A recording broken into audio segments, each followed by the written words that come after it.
Okay, so rocgdb, I'm going to give you a quick overview of its capabilities. And the important thing I think on this is to show you how far debuggers have come for the GPUs. Um, so let's go ahead and get right into it. I've cut about half the slides out of it, so if you want more details at a later date, you can look through the slides that are posted. So it's a sort RockGDB is built off of the standard GDB, but it has extensions that allow you to uh, query what's happening on the GDB on the kernels that are being launched. So you can look at individual threads or thread sets being run on the GPU. You can step through them. Uh, And let's just take a quick look at our simple single precision AX times P, Y. Um, and and we'll see what happens with this. It helps to maybe experiment with a small kernel before you jump into a big application. Um, so in this kernel, we have our SAXP, and we're going to launch it 2 groups with 128 work items per group. So it's really a toy problem, uh, even for a GPU. Uh, and what we're going to do is we're going to break the code by commenting out the hip malloc. So we're going to cause a fault so that um, we can investigate why the code is failing. So we're going to also add this synchronize before the exit. Um, make sure that the CPU thread is still there, or you may exit early from your debugger. So let's compile that, our standard compile. Uh, we, we're going to set the target architecture, and we have our salloc, so we have our GPU resources. And let's go ahead and run the code. Now here, if you're on the Cray system, you'll have to use srun for some of these commands, like running the saxp. Uh, and we see it fails. Now we don't know why. We want to investigate why, so we're going to bring up the debugger. And this is built off of GDB, so here's a quick cheat sheet on the commands for GDB. And there's a lot of single character shortcuts for GDB. But I would keep, a copy of something like this around if you're going to be running through the debugger, just to keep track of the commands, since we don't have uh, a GUI type interface that has buttons. You need to have your cheat sheet handy.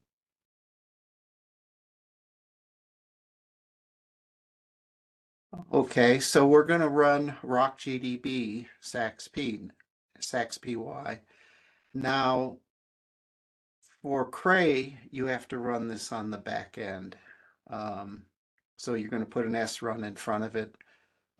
Depending on the system, you need the dash GPUs equals 1. And let's see what happens.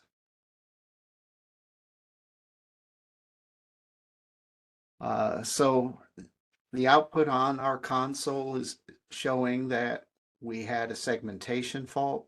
It gives us some idea where it is. Tells us in the kernel. Well, we only have one kernel here, so that's not a whole lot of information at this point. If you had a bigger program, that might be enough to know where to look. But in this case, we want to see where. So how do we get more information? We're going to add the -g GDB flag to the compile, that will cause the compiler to generate more information in the executable with names and line numbers so that we can investigate further. So just by adding this, what do we see when we run the code? So here it's telling us we're at line 10 of the source code. So even by just adding the -g GDB, we've learned a lot more about what's happening and what's failing. It doesn't tell us right now why it's failing, and often uh, you have to look at your code carefully and try to figure out why a line is failing. It doesn't necessarily point to it, but we sort of would like a stack trace. Where is this called from? We can also get more precise details on the memory by setting this suggested um, precise memory call on.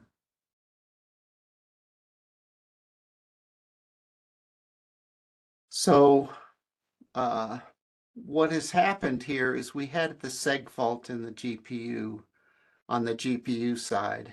Since we're in the GPU side, we don't have the CPU stack. To get the CPU stack, we need to list the threads and find out where we're at. So thread 1, and it tells us we're in the HSA runtime. Now, we still don't know how we got there. Of course, this is a simple program, so I think we got a pretty good idea how it got there. But let's see what the debugger would tell us. So here it's giving us with the where command, we get the full stack.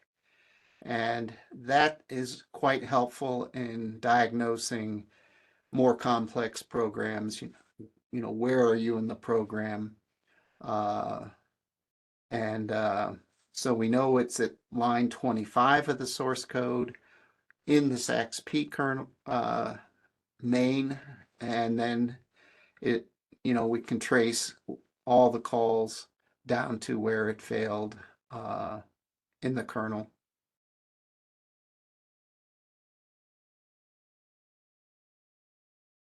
And here it's at the seg fault, the CPU is in the device synchronize function, and so we can see what's happening all the way up the call chain. So for Frontier Lumi, we have 64 cores and 128 threads. If you're debugging, you really want to keep it simple. You really want to be as small a program as you can to investigate the issue. And correspondingly, we want to tell the OpenMP threading that if we're not using a multi-threaded code, we want to tell it that we only have one, and that simplifies the debugging. So we set a breakpoint. We're going to set it just prior to entering the kernel. And we try to set it on line 22, but it's declared on line 24. And this is common when you run a debugger on optimized code. Since lines of code are rearranged when you optimize, the debugger really operates on blocks of lines of code. And so it may be slightly different than the line you request. So we requested line 22, we got line 24. You can get more precise breakpoints if you compile with the O0 level when you compile the code. Now it won't be rearranging things, and you can get it to break where you are or closer to where you're requesting during the run. Now, I want to warn you here. You want to make sure that you still are failing with the debug version of the code with no optimizations. You don't want to find out that you're chasing a bug and now it doesn't occur because you don't have the optimizations on. There's a different approach to if the optimizer is causing the failure, you're going to want to do it. You're going to want to spend some time, which optimization level, which file, etc. So we're going to create that breakpoint, and with that zero level optimization, and the breakpoint is now on line 22. So we run and it stops at that breakpoint. We can get more information about where we're at with the information command, information thread, and we can also query about the architecture. So what this is showing you that is the CPU architecture. And with rocgdb, you can also query about the GPU architecture when we're in the GPU context. So we do a breakpoint on the kernel. We can continue, step through that kernel, and we show the architecture. Now it's showing that we're on the MI2 250 or 200 series GPUs. So this is giving us quite a bit more information than the standard GDB call or GDP application. And if you're on the Lumi system with the HPE stack, the HPE debugger also has the capability of querying the AMD GPU. I do want to point out, if you're going to be doing debugging, that it's much easier if you use one of the GUI interfaces for GDB. And these are simple GUI interfaces. These are what we might call text user interfaces, so TUIs. And the nice thing about this is if you're debugging on Lumi or any other remote system, these are fast enough that you can display them to your home screen over a slower connection. And that's quite convenient. So, and yet you get a lot of the benefits of the GUI style interface. Now, what you don't get is the nice fancy buttons telling run or continue, but you can see your source code and the console at the same time. So rocgdb-TUI is one way to do that. Another way is the curses interface, which so curses is an old Unix utility that translates these graphics outputs to the type of console that you have. And so here we're seeing the curses GDB running the rocgdb version of GDB, and it shows a slightly different screen. But again, we see the source in the console. One of the reasons I'm showing you a couple of different ways to do this is they're not always all available on every system you have. So you may have to query and do, test the commands and see if they've been installed on your particular system. So now we have that breakpoint, and you can see how this is easier to understand what's going on. We set that breakpoint at 22, but you had to have that listing up somewhere else to see what 22 was. So here we can see 22. We can set that breakpoint, and then we can run to the breakpoint. Okay, just a little bit of details on our compute unit. So this is our GPU processor, our GPU core, or in the perspective of rocgdb. And it's a 16-way SIMD unit. It has a local data share. There's scalar registers and vector registers, and you have an L1 cache. From rocgdb, it's executing up to 10 threads with a vector length of 64 lanes and 256 vector registers. So we're going to see some of these things in the output of the rocgdb debugger. So here are wave details for what's being presented from rocgdb, and you can request it to show threads and waves. And so we have this different IDs that, very concise output that shows you what wave you're on. You also can see the work groups here, and we see zeros and ones. So the zeros indicate we're in the first work group, and we only had 2 work groups, so we have just zeros and ones. And then we have the wave ID within that group.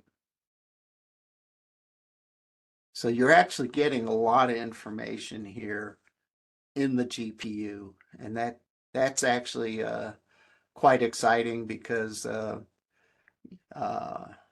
years ago when we were trying to debug these kinds of things, you just couldn't get that kind of information. You had to use much cruder tools to figure out what was going on. So you can modify memory, modify LDS, step through the assembler one instruction at a time. The full tutorial on the rocgdb shows what kind of assembler you get for the MI200 series, and shows you how you can step through that one by one. If you're going down to this level, it will take more time to really understand what's going on, but it is a powerful capability. So, we're really the tools are really giving us a lot more to work with for understanding GPU code and why it's failing. And so with that, I'm going to wrap up on this presentation.